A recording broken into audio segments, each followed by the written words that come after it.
It has nothing to do with an English metaphor. I would say it's just a fact. Never put all your eggs in one basket, right? And it's true. It's true. Never do that. But it also counts on, it's not just about investments. It's also running a business. It's the same thing.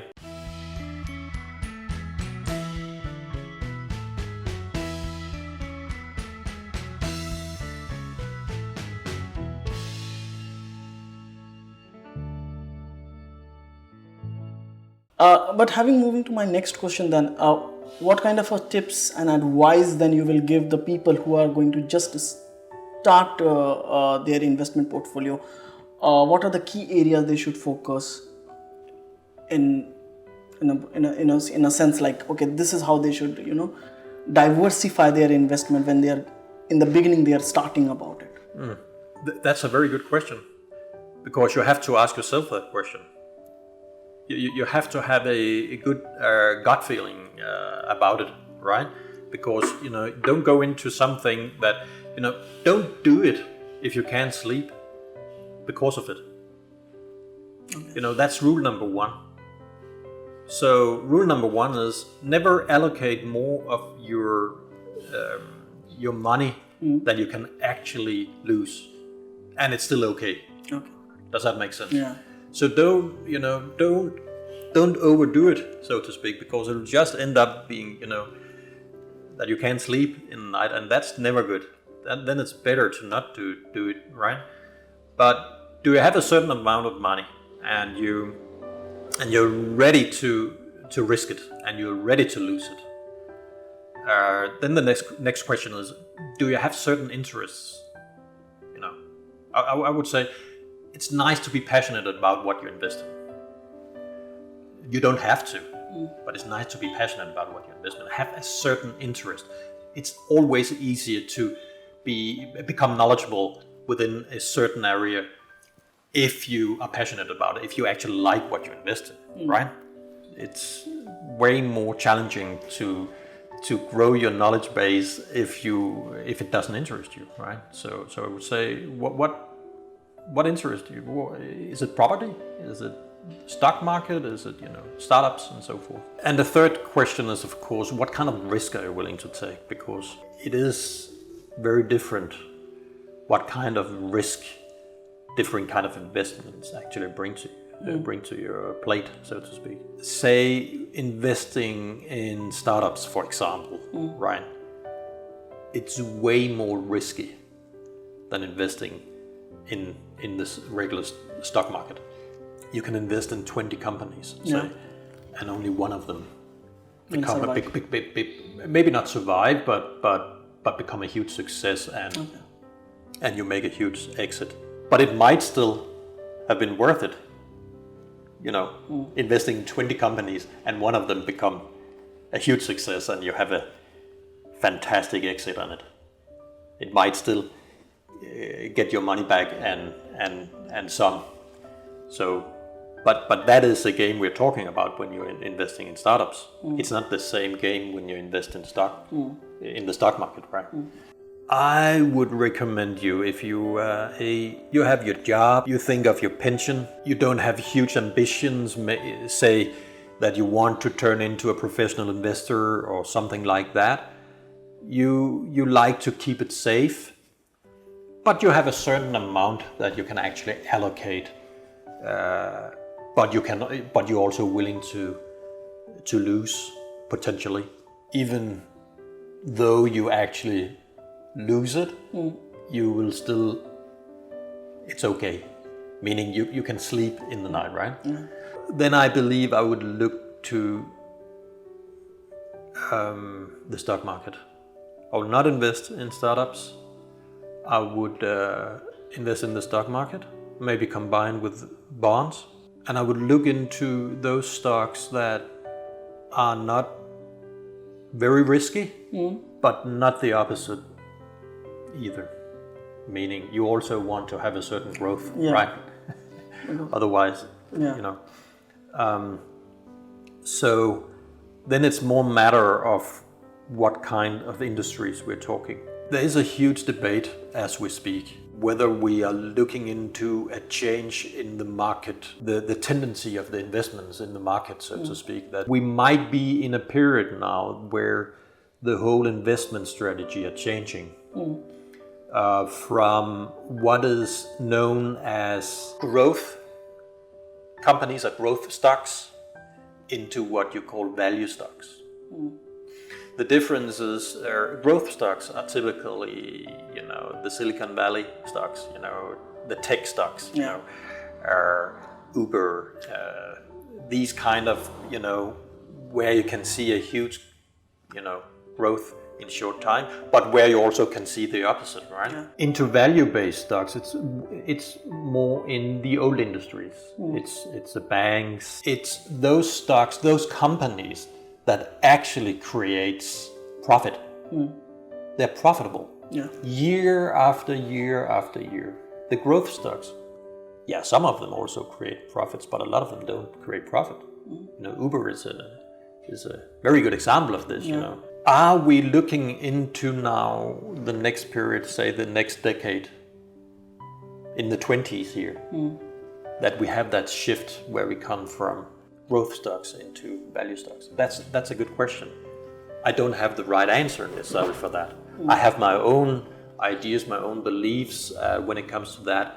I think it will be a combination, actually. But I think we see a kind of change where especially the big players in the market, investment market, are moving towards, slowly now, but maybe it will be more steady soon, but slowly towards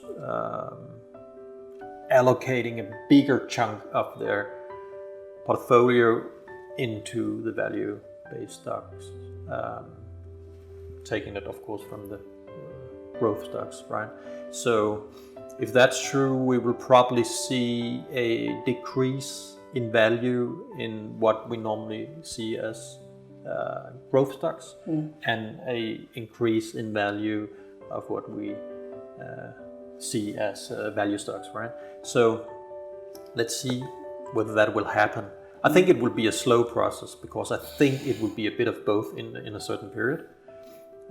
But I think the idea, the fundamentals behind the analytics, so to speak, the analysis of why this shift is happening makes sense to me. But let's see. Another thing to say in regard to stocks is I would allocate a certain amount of my money, if it was me.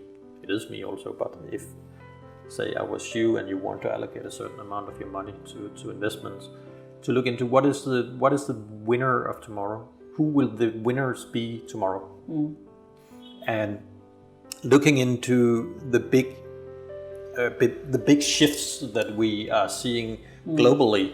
I would certainly look into green stocks, green companies, innovation companies that going into sustainability, green tech, so forth. Alternative energies, for example.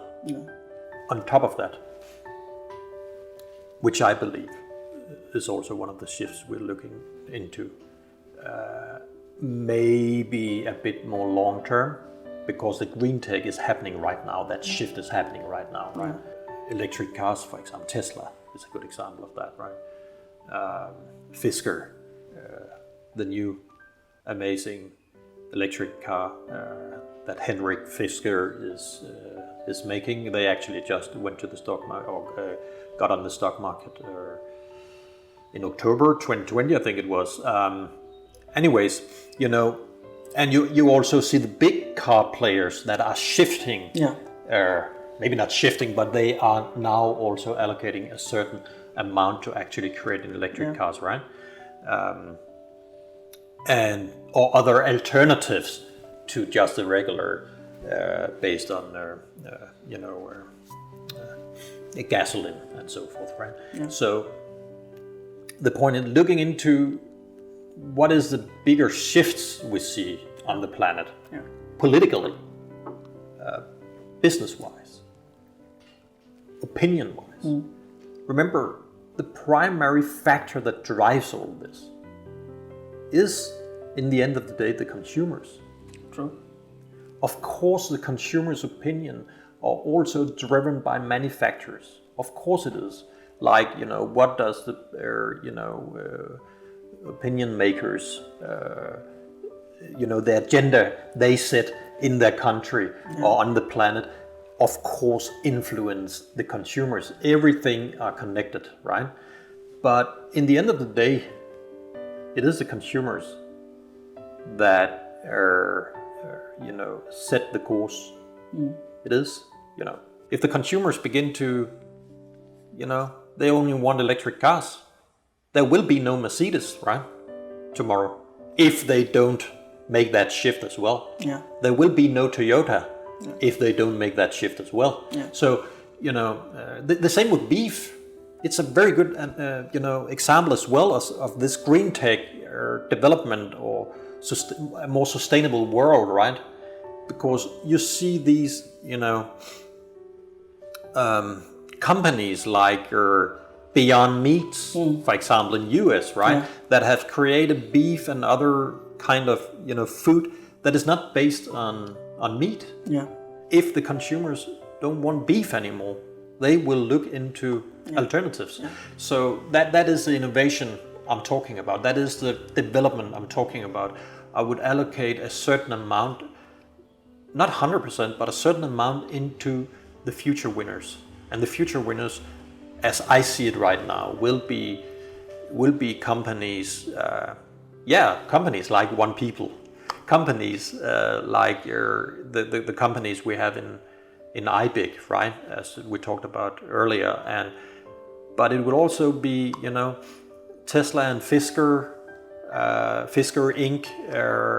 It will be Beyond Meat. It will be, these kind of companies that create positive change on this planet for more people through the innovation, and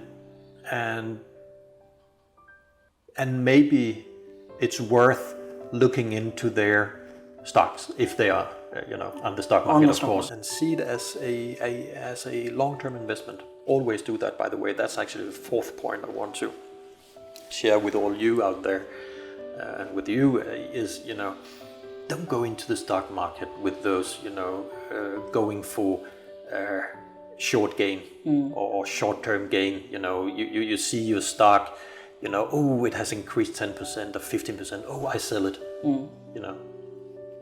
If you want to be a true winner in the stock market, of course you can win having that approach to your investment or the stock market.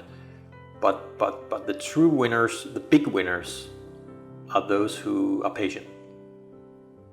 Those who are patient and are ready to be on the stock market for years. Warren Buffett, it is actually his investment strategy. Not that you cannot win in other ways, of course you can do that, but this is the safe bet. If you're ready and able of being in with your investment longer, for years maybe, that's actually, you actually also lower your risk. True. That's a fact, because if you follow the stock market, as I said, through the last couple of centuries, actually, it has only gone one way. That's up. Of course, if you invest in certain individual stocks and not indexes, right? If you invest in the individual stocks, of course you can lose on it. A company can, go bankrupt, right? Have bankruptcy or whatever, or it can decrease in value and stay down, and of course all that can happen. But if you are smart and cover your risks a bit, you're ready to take the long run, so to speak, be in the market for several years, if not a decade or 2 decades, you will most certainly win on the stock market. Those are interesting tips. I just moving forward with my next question is, what are the things that you might be not aware earlier, but certain business taught you, like certain of your investment or certain business when you're doing? So if you want to share one or two examples or experience about that. I could say a lot to that question.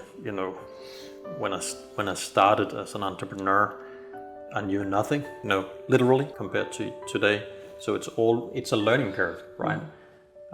You build on top of what you already know or what you already experience. One of the most crucial learnings, I would say, and that's also connected to what I find as the most important to build success, is about people. Okay. The teaching, I would call it, the teaching about, you might think as an entrepreneur that everything is up to you. You might think as an entrepreneur that you're the best of doing whatever it is in your small startup. But you will never succeed big time if you don't change that mindset and actually begin to see how important the right people supporting your endeavor are not there. Meaning that if you don't see that you need good people around you to actually create success, you will probably never create success. So one of the most crucial parts in creating success or build a business, a successful business, is to understand that crucial thing. It's about people. It's not about you, it's about people, other people. Your ability to find and attract the right people that can support you. Hopefully they're even better than you. Support that team you have created. Grow those people that you have found, and together you strive. Together you push the company, the project, towards success. You cannot do it alone. And people are not just an asset, meaning a thing. People are someone you take truly care of. And that's the whole point of building a strong team. Your people, those people who are attracted to the vision that you radiate, that you express, are the right people, but you need to take 100% care of them as family. Because they need to feel secure. They need to feel that safety net. They need to feel that you believe in them. They need to feel that you trust them. And they need to feel that you are 100% behind them. When you do that, you have already taken the first 20 steps towards success for your team and your company. All that I didn't know when I started more than 2 decades ago. Yeah. And because I find it the most crucial part of creating success for companies, about people. I think that's the one thing I will mention here. But the bottom line, the truth is, of course, I could mention several things, right? Because the only thing I know is that, 2 decades ago, I knew nothing.